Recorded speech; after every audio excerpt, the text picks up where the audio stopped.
Laurent Blanc s'explique sur l'affaire des quotas devant la FFF et le ministère des Sports. Le sélectionneur de l'équipe de France a quitté son domicile de Mérignac à bord d'un avion privé. Il devait être auditionné cet après-midi en région parisienne dans un endroit tenu secret. Le sélectionneur serait a priori épargné. Selon un sondage, plus de 70% des Français s'opposent à sa démission.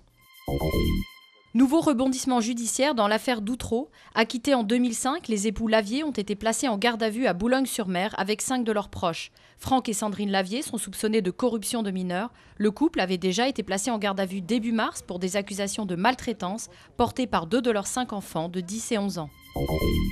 Le Pakistan sommé de s'expliquer par Barack Obama. Devant le Parlement, le Premier ministre a annoncé une enquête pour savoir comment Oussama Ben Laden a pu vivre impunément pendant plusieurs années à Abbottabad, une ville truffée de militaires située à 2 heures de route d'Islamabad. Le chef du gouvernement rejette en revanche les accusations américaines de complicité avec l'ancien chef d'Al-Qaïda.